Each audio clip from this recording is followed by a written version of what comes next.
ஹே everyone, வணக்கம். நீங்க கேட்டுட்டு இருக்கிறது the Hindu editorial analysis in a completely new style. நான் உங்க மலர் ஃப்ரம் ஸ்கோர் கிளவர். இன்னைக்கு October 30, 2025 ஓட 2 எடிட்டோரியல்ஸையும் line by line English sentence and அதோடைய சிம்பிள் தமிழ் எக்ஸ்பிளனேஷனோட பார்க்க போறோம். இந்த எடிட்டோரியல்ஸ்ல இருக்கிற இம்பார்ட்டன்ட் வெக்காபுலரிஸ் ஓட ப்ரீமியம் PDF உங்களுக்கு ஃப்ரீயா வேணும்னா உடனே ஸ்கோர் கிளவர் டெலிகிராம் சேனல்ல ஜாயின் பண்ணிக்கோங்க. லிங்க் டிஸ்கிரிப்ஷன்ல இருக்கு. பாட்காஸ்ட் கேட்கும்போது ஒருவேளை எக்ஸ்பிளனேஷன் புரியலனா ஃபீல் ஃப்ரீ டு பாஸ் பண்ணுங்க. அந்த இங்கிலீஷ் சென்டென்ஸை மனசுல வச்சு எக்ஸ்பிளனேஷனை மறுபடியும் கேளுங்க. புரிஞ்சதுக்கு அப்புறம் முடிச்சா அந்த சென்டென்ஸை 2 தடவை லவுடா படிங்க. பிகினர்ஸ் இப்படி ஃபாலோ பண்ணினா ஐ ப்ராமிஸ் 6 monthsல உங்க இங்கிலீஷ்ல ஒரு டிராஸ்டிக் இம்ப்ரூவ்மெண்ட் இருக்கும். இது ஏன் guarantee? Okay, let's dive into the first editorial. Title: federalism and funds on Kerala and PM Shri. கூட்டாட்சி மற்றும் நிதி. கேரளா மற்றும் PM ஸ்ரீ பத்தி தான் இது. மத்திய அரசோட நிதியை பெறுவதற்காக மாநில சுயாட்சிய ஒரு பேரம் பேசும் பொருளா ஆக்க முடியாது. ஆஹா, டைட்டில்லையே மேட்ரை சொல்லிட்டாங்க. Kerala sprang a surprise last week by signing up for the scheme Prime Minister Schools for Rising India. அதாவது போன வாரம் கேரளா PM ஸ்ரீ ஸ்கீம்ல சைன் பண்ணி ஒரு பெரிய சர்ப்ரைஸ் கொடுத்துட்டாங்க. That dovetails the National Education Policy 2020. இந்த ஸ்கீம் 2020ல வந்த நேஷனல் எஜுகேஷன் பாலிசியோட இணைஞ்சு செயல்படுற ஒன்று. To upgrade and brand 14,500 schools nationwide as model institutions. நாடு முழுசும் இருக்கிற 14,500 ஸ்கூல்ஸை மாடல் இன்ஸ்டிடியூஷன்ஸா, அதாவது முன்மாதிரி பள்ளிகளா தரம் உயர்த்தி பிராண்ட் பண்றது தான் இதோட நோக்கம்.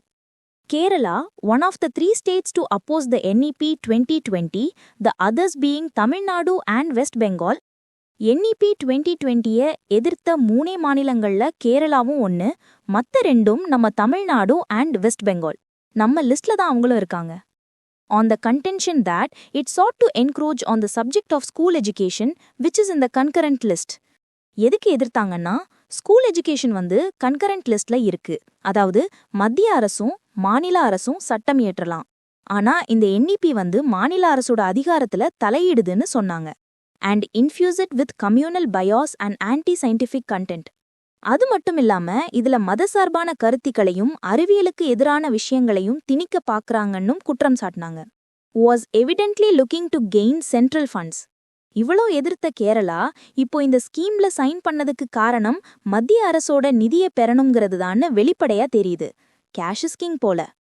Earlier this year, Tamil Nadu had approached the Supreme Court of India after the center withheld funds under the Samagra Siksha scheme over the state's refusal to adopt the NEP PM Shri framework.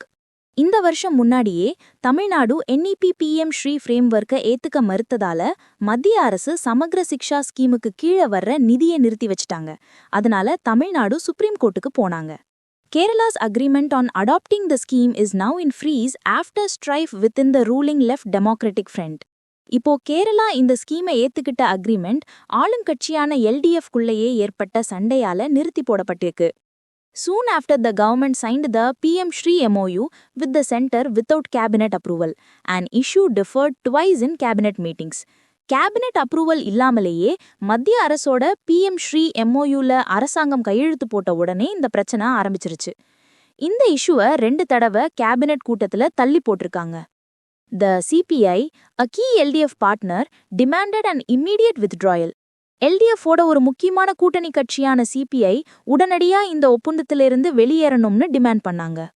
The CPIM, which holds the general education portfolio, initially defended the decision. General education போர்ட்ஃபோலியோவை வச்சிருக்கிற CPIM கட்சி ஆரம்பத்துல இந்த முடிவை defend பண்ணாங்க. Arguing that enrollment in PM Shri was necessary to avail of federal funds withheld under the SS ஸ்கீமுக்கு கீழே நிறுத்தி வைக்கப்பட்ட மத்திய அரசோட நிதியை பெறணும்னா PM ஸ்ரீல சேர்றது அவசியங்கிற வாதிட்டாங்க. Which had led to salary arrears for teachers and non-teaching staff. ஏன்னா அந்த நிதி வராததால டீச்சர்ஸ் மற்றும் மற்ற ஊழியர்களுக்கு சம்பள பாக்கி ஏற்பட்டிருக்கு. The CPIM clarified that Kerala remained opposed to the NEP 2020 and would retain control over its school curriculum. ஆனாலும் கேரளா NEP 2020-ஐ எதிர்க்கிறதுல உறுதியா இருக்குன்னும் தங்களோட பள்ளி பாட்டத்திட்டத்தை தங்களோட கட்டுப்பாட்டிலே வச்சுக்கும்னும் CPIM தெளிவுபடுத்தினாங்க. The allies reached the deadline on Wednesday. A cabinet subcommittee will scrutinize the MOU. புதன்கிழமை கூட்டணி கட்சிகள் ஒரு தற்காலிக சமாதானத்துக்கு வந்திருக்காங்க. அதாவது ஒரு கேபினெட் சப்கமிட்டி இந்த MOU-வை முழுமையா ஆராயும்னு. Implementation of PM Shri will remain suspended until the subcommittee's recommendation. அந்த சப்கமிட்டியோட பரிந்துரை வர்ற வரைக்கும் PM Shriயை செயல்படுத்துறது நிறுத்தி போடப்படும். The center will be formally informed of this decision. இந்த முடிவு பத்தி மத்திய அரசுக்கு முறைப்படி தெரிவிக்கப்படும். Okay, next paragraph. Kerala has long excelled in school education. Kerala ரொம்ப காலமாவே பள்ளி கல்வியில சிறந்து விளங்குது. Achieving near universal gross enrollment ratio, high retention rates, superior learning outcomes and modern infrastructure. கிட்டத்தட்ட எல்லாரையும் பள்ளியில சேர்க்கிறது, மாணவர்கள் பாதியில நிக்காம படிக்கிறது, சிறப்பான கற்றல் முடிவுகள், நவீன உள்கட்டமைப்பு, இது எல்லாத்திலையும் அவங்க சிறப்பா இருக்காங்க. Milestones that render many NEP 2020 targets redundant in the state. இந்த சாதனைகள் எல்லாம் NEP 2020ல இருக்கிற பல இலக்குகளை கேரளாவுக்கு தேவையற்றதா ஆக்குது. அதாவது அவங்க ஆல்ரெடி அதை அச்சீவ் பண்ணிட்டாங்கன்னு சொல்றாங்க. For Kerala, PM Shri amounts to little more than cosmetic rebranding of already high-performing institutions. கேரளாவை பொறுத்தவரைக்கும் PM Shriங்கிறது ஏற்கனவே நல்ல செயல்படுற ஸ்கூல்ஸுக்கு வெறும் வெளித்தோற்றத்தை மாத்திர மாதிரி தான். அதாவது cosmetic ரீபிராண்டிங்னா. But the state would be forced to comply with provisions of the NEP 2020 for integration of Indian knowledge systems, which many reckon is a euphemism for pseudoscience. ஆனா இந்தியன் நாலேஜ் சிஸ்டம்ஸை இன்டெகிரேட் பண்ணணுங்கிற NEP 2020 விதிகளுக்கு கேரளா கட்டுப்பட வேண்டிய கட்டாயத்துக்கு தள்ளப்படும்.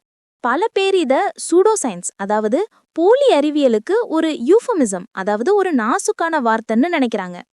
It is regrettable that the center withholds federal funds under the SS to arm twist states into accepting the NEP 2020 or PM Shri. NEP 2020 அல்லது PM Shriயை ஏத்துக்க சொல்லி மாநிலங்களை மிரட்டுறதுக்காக மத்திய அரசு சமக்ர சிக்ஷா நிதியை நிறுத்தி வைக்கிறது வருத்தத்துக்குரியது. ஆர்ம் ட்விஸ்ட்னா கட்டாயப்படுத்துறது.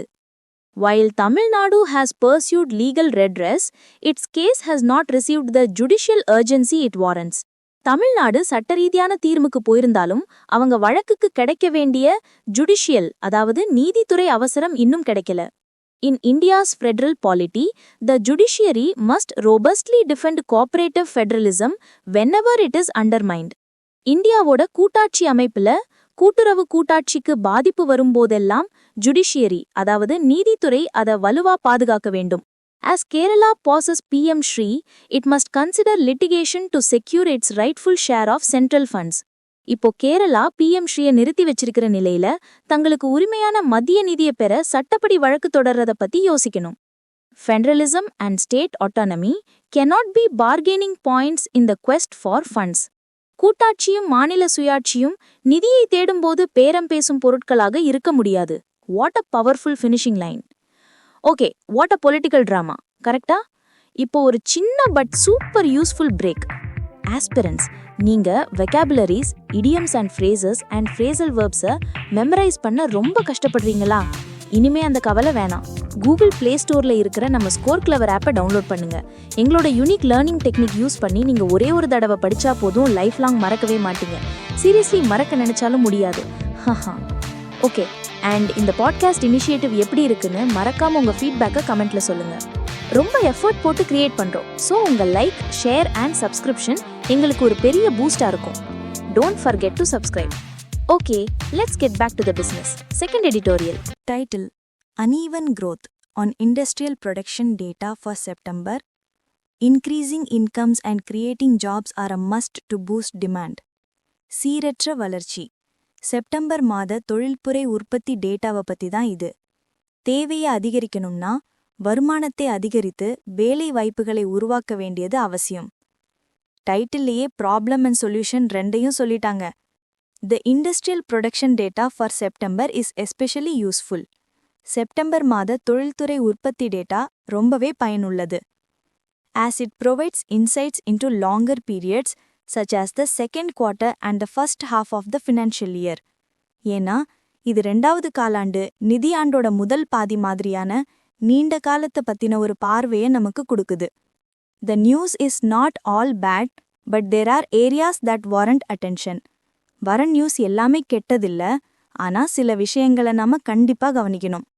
ஓகே, கொஞ்சம் குட் நியூஸ், கொஞ்சம் பேட் நியூஸ், லைஃப் மாதிரி தான்.